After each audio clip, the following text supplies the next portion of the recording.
moved to San Francisco to try to do comedy there, but you couldn't get paid for that because there were so many comedians at the time, and so many big comedians, and you just were lucky to get on stage. Sometimes I would drive to get $5. I mean, it wasn't even worth the drive. It was crazy. I was making $5 on a Saturday night. That's what doing comedy was. I mean, I hated the travel. I was always on the road.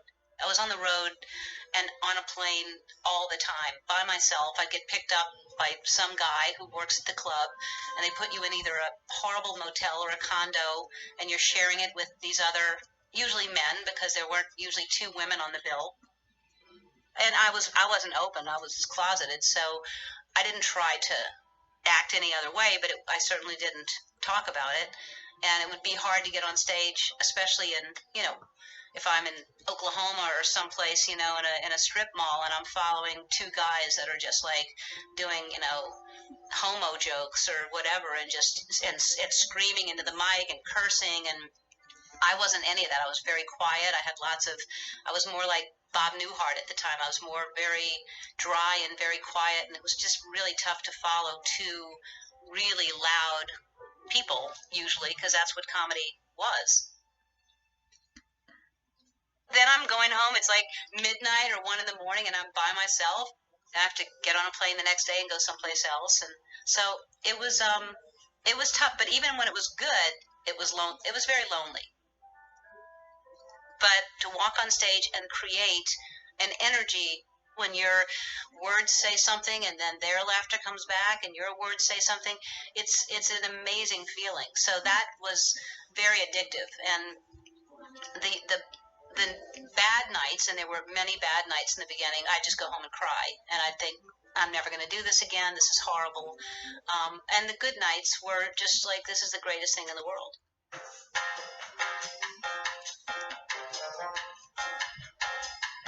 To be on the Tonight Show was a huge deal for your career. That was your one spot, your one shot. For a comedian, that's where everyone was launched. It was Robin Williams and Eddie Murphy and Stephen Wright, and everybody was launched on Johnny Carson, and he decided on the spot if he wanted to talk to you or not. It wasn't, he did whatever he wanted. So comedians supposed to just come out, do their 5 minutes, say thank you, and go back, and then they go to commercial break.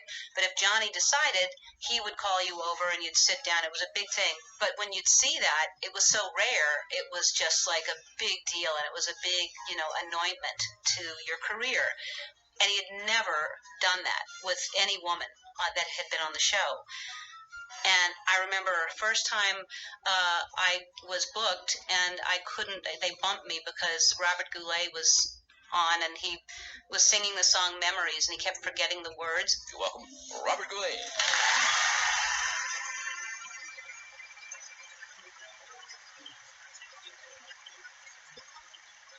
Of course, that was funny because he forgot the words to Memories. What is the first line? He forgot the first line. Keep it rolling. What? So he kept doing it over and over again, and then I was just standing back there going, yes, this is funny, but I'm now bumped. Why don't we go to commercial? That's right. Bob will learn the lyrics.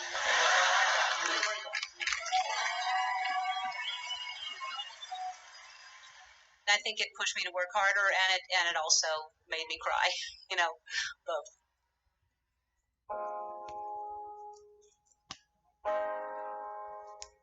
Yeah, I'd never lost anybody. I mean, my grandfather died when I was a little girl, but I didn't really know him. I wasn't close, so I didn't really, and I didn't go to the funeral. But my girlfriend had been killed in a car accident, and we were living together at the time. My brother's band was performing, and we had broken up. We'd fought a lot. She was trying to get me to come back home. I acted like I couldn't hear her because the music was too loud. I was planning on moving back in. I just was trying to teach her a lesson, and I was staying with some friends. So I just acted like I couldn't hear, and I was being really dismissive of her. She had left before us, and as we were driving home, we saw a car, and it was split in two, and we heard sirens behind us, so it had just happened. Nobody was there yet, and we just kept going. And I found out the next morning that it was her in the car. And so that, of course, made me feel like I should have gone home with her that night. She wouldn't have been with that person. I should have stopped. Maybe she would have, all kinds of things. But a lot of guilt.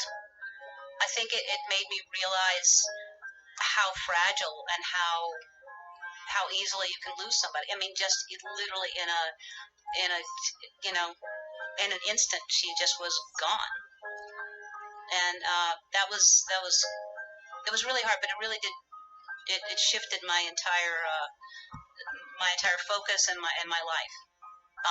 I lived in this tiny basement apartment where you couldn't even stand up fully. It was the ceilings were so low, it was like you couldn't stand up. And I had a mattress on the floor, and the basement was infested with fleas. There were just fleas everywhere. And I remember thinking, it just seems so ridiculous that this young 23-year-old girl who, I was just living with was gone, and fleas are here. And so I just thought it would be great to just pick up the phone and call up God and talk about this. And so I just picked up a pen, and there were no scratch out, start over. It just was written. The whole thing came out, the whole conversation, the whole phone call. And when I finished writing, I just thought Johnny Carson would love that. I know he would appreciate that, and I'm going to do that on the show. You're welcome. Ellen DeGeneres. Ellen?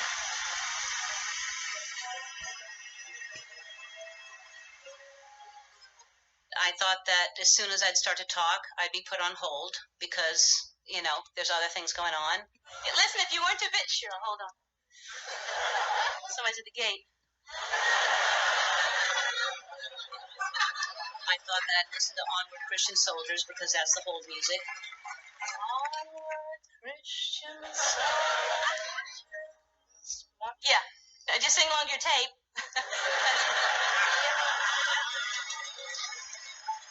It's not a tape. They're good. And then I thought that because I'm a comedian, he would tell me a joke. You got a joke for me? Oh, I'd love to hear it. Uh-huh. No, I got time. Of course, you would know that more than me, huh? What's a joke? Go ahead. Who's there? God who? Godzilla. Oh, incredibly funny. Oh, yeah. And at that point, no woman had ever been called over to sit down on the first appearance, and I just thought, I'm going to be the first woman to do that. Thank you very much.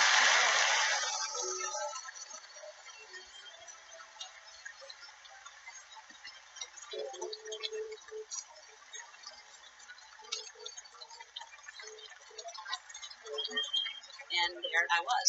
I was sitting next to Johnny Carson. That's very clever, very fresh, and Well, that's wonderful hearing that from you. no, I mean it. It's good material. Thank you. It was just my destiny. Yeah, I wish you would. Will you come back with us soon? I would love to. Okay, you got an open invitation. Oh, thank you. Okay, we'll take a break. We'll be right back.